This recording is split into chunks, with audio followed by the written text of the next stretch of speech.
benchmarks and targets that we're going to have to hit as far as emissions, which means that a lot of what is now today's economy isn't going to exist, and there's going to be a day, when we're in our 60s and 70s, those of us who are younger in the room and those who us are maybe 3 or 4 years older of us, like DeWitt, who's about 4 years older than us, who's going to be in his early 70s back up by that time.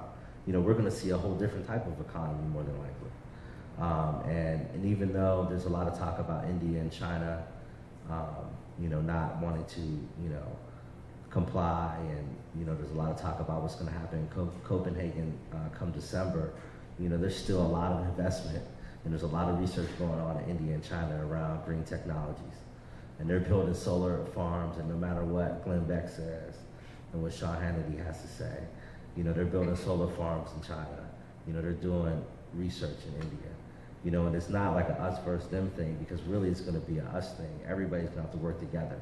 And I think that's going to be another piece of it, from the local level all the way up to the global level. If there's not global cooperation, just like if there's not regional and local cooperation, here in Pittsburgh, we're not going to get ahead of the curve. And if there's not global cooperation on this level, then we're not going to be able to solve this challenge. That's going to be really, in my opinion, is really, I think, the civil rights movement of our time. The challenge to balance, making life better for human beings, weighing the environment, as well as continuing to have an economy that's robust and diverse enough to keep, people's quality of life, at a level that preserves our way of life. So that's really the challenge of our time. And if we don't figure out how to do all three, we're going to face some serious challenges in a day where we could just chase profits and not think about things like they could, like Andrew Carnegie and Henry Frick could in the late 1800s. We're going to have to take that same type of enterprising spirit and take it on a whole new level. And while, they would just focus on profits and being robber barons, we're going to have to, take that 3 times over and try to figure out 3 of the greatest challenges, how to make money, how to, help people, and how to, keep us from killing the planet.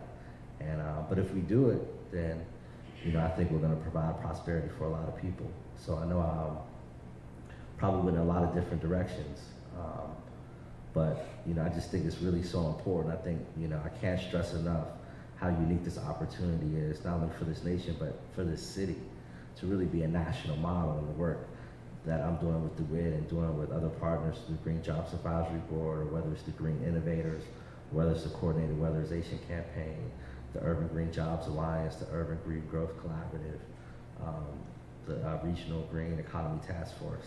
There's a lot of amazing work being done right here in this city, and this is your opportunity to really plug in, and really have, opportunity to be part of history.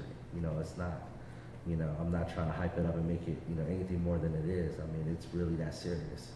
Whether it's Seattle, whether it's Oakland, California, whether it's Newark, New Jersey, like cities are vying and trying to figure things out and trying to build career pipelines, and really trying to answer these greater questions, and really trying to set policy that creates more investments and creates market demand for these services and products. And whoever's going to get out front, is going to be, what Pittsburgh was 80, 90 years ago. That's going to be the next Pittsburgh. I think it could be Pittsburgh again. And, that's what we're working towards every day. Exactly. Thank you, Kahari. Thanks, DeWitt. Yeah, and I think that's the whole sum total of what I hope that we could talk about tonight, is the notion that there is a lot of opportunity to really have an impact around not just what policy is being set here in Pittsburgh, but how that policy can take from some of the best, weirdest, coolest stuff going on right now around the country, and there's a lot, but also really take advantage of the fact that we have an amazing network of people doing truly remarkable things here in Pittsburgh right now. But what we need to make all this happen is 2 things: much more involvement with informed citizens around this. Otherwise, the BS is going to win. The Spain is going out of business because they have windmills arguments are going to be the ones that prevail.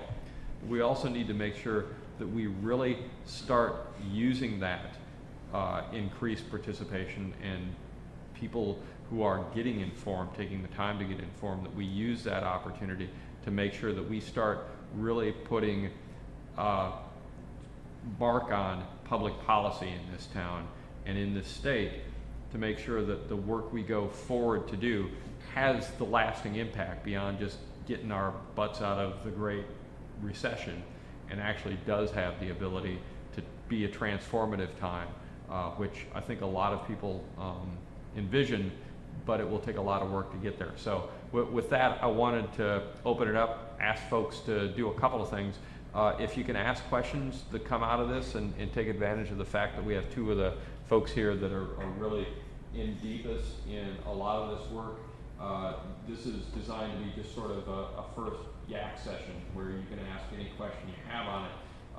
But also make sure that you take a minute if you don't have a question, to just let us know why the heck you're here. Like, what the hell brought you? What your investment is on this. I know most of the folks who've signed up online have been good enough to give us that information. But I think, you know, the reason I do this work, and I think the reason these two guys do it, isn't necessarily that it's a living. The reason that we're out here, and that I know that I can get these two folks and 20 other folks to show up without the benefit of, you know, a professional stipend and stuff like that, is because they really give a shit. Like, they're invested in this work a lot, and it's their interest and their passion that really drives this work beyond just, you know, punching the clock. And it's our hope that you guys share your own passions and what brings you here too. So, good evening. Come on in. So let's start with questions. Anybody? Or comments? Or demands? Yeah, we're going to pass the mic around because we're doing the media. Why don't you pass the wireless? Okay, we'll do the wireless. You guys hold that. Here's a question. I was just wondering, because you mentioned there was how much steel goes into I guess each windmill from Guyasuta? 200 tons goes into the, each tower uses 200 tons of steel. Is that steel produced locally or in the United States, or does that steel come from? The steel that's being used by Gamesa is produced here in the United States. You have to give Governor Rendell a significant amount of credit for doing the deal. Gamesa is a Spanish company, and you know it's amazing in a host of ways, because much of the technology that Gamesa uses in their Spanish company originated here in the United States. But nonetheless, Governor Rendell was a prime architect of IDing the company, finding the facility, because Gamesa has a couple of facilities. One of them is up in Evansburg, where the Kahari talked about, where they build blades for the turbines. The towers are built at the old Fairless Works steel mill right outside Philadelphia. And both of those facilities are represented by the steel workers, my union.